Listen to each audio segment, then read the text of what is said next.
Hello મિત્રો, કેમ છો બધા? મજામાં? આઈ હોપ તમે બધા મજામાં હશો. આજે હું ફરી નાની એવી રેસીપી લઈને આવી ગઈ છું. આજે અમે ઘરે સેવ બનાવી છે. તો સૌ પ્રથમ અમે ચણાનો લોટ લીધો છે. એમાં થોડું એવું મીઠું, હિંગ અને પાણી વડે સેવ માટે ચણાનો લોટ છે એ તૈયાર કર્યો છે. એ ચણાનો લોટ પાણીમાં બાંધ્યો છે. અને આ જે મશીન છે એ મારા ભાઈએ ફ્લિપકાર્ટમાંથી ઓર્ડર કર્યું હતું, જેની પ્રાઇઝ નિયર અરાઉન્ડ 900 કે 1000 અરાઉન્ડ છે. પણ સેલ ચાલુ હોય તો આપણાને થોડું ઇઝી સસ્તું મળી જાય છે. જેની અંદર આ અલગ અલગ પ્રકારની સીવ્સ હોય છે, જાળીઓ હોય છે, એ આવે છે.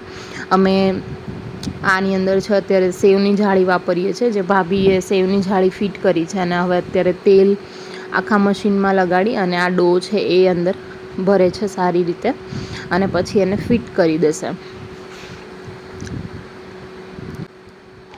તમે જોઈ શકો છો અને તમે ફ્લિપકાર્ટમાંથી ઓર્ડર પણ કરી શકો છો. બહુ સરસ મજાનું મશીન છે, મને તો બહુ ગમ્યું. અને બહુ ઇઝીલી આપણે આમાં સેવ પાડી શકીએ છીએ. પહેલાં જૂના જમાનામાં શું અલગ જ પ્રકારનું આવું મશીન આવતું હતું, બટ અત્યારે આ મશીનમાં સારા છે, એમ સારી રીતે તમે યુઝ કરી શકો છો. સો હવે આપણે ડો છે પ્રિપેર કરી લીધો છે મશીનમાં. હવે એને જે તવીમાં તેલ ગરમ કર્યું હતું એ પણ સરસ મજાનું ગરમ થઈ ગયું છે. અને આવી રીતે અમે સેવ પાડીએ છીએ, તમે જોઈ શકો છો. બહુ સરસ મજાની સેવ પ્રિપેર થાય છે. મને ખ્યાલ જ નહોતો કે આટલી સરસ ઘરે સેવ આપણે બનાવી શકીએ. બજારમાં જે મળે ને એના કરતાં પણ બેસ્ટ અને સ્વાદિષ્ટ હિંગ પણ નાખી છે, કે જે આપણાને ચણાનો લોટથી શું ઘણાને પેટમાં દુખતું હોય, તો હિંગ નાખ્યાથી આપણાને પેટમાં પણ ના દુખે અને એકદમ ક્રન્ચી અને સ્વાદિષ્ટ મસ્ત સેવ બની છે. લાઇટ યલો કલરની બહુ સરસ સેવ બની છે.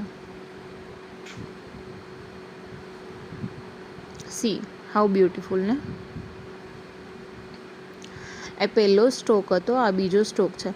ધીમે ધીમે થોડી થોડી સેવ પાડવાની. તમે એકસાથે જાજી બધી સેવ નાખશો એટલે તેલ છે ઠંડુ પડી જાય. તેલ ઠંડુ પડી જાય એટલે સેવ પોચી પડવા લાગે. તો ટ્રાય કરવાની કે ધીરે ધીરે સેવ પાડીએ આપણે.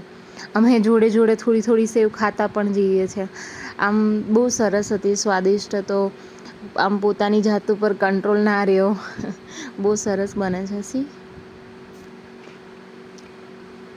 કેવી એકદમ સરસ લાઇટ અને યલો. અને આ એનું છે હોમ પ્રોમાંથી, ફ્લિપકાર્ટમાંથી એનું બોક્સ છે મશીનનું, જે અમે ઓર્ડર કરી હતી. આ કોઈ સ્પોન્સર્ડ નથી, બટ એક સજેશન સમજો કે એડવાઇસ.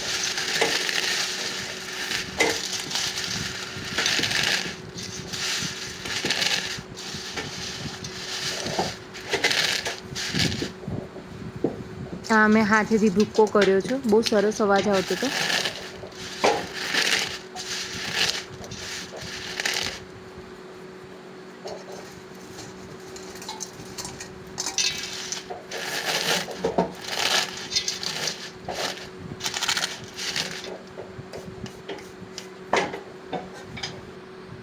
સી તમે જોઈ શકો છો, બજારમાં જેવી સેવ મળે છે એવી જ ઘરે સેવ તૈયાર કરી છે. જે લાંબી લાંબી સેવ હતી એને ભાંગીને ભૂક્કો કરીને, મતલબ સાવ ભૂક્કો પણ નહીં, નાની નાની સેવ કરી દીધી છે. Thank you for watching.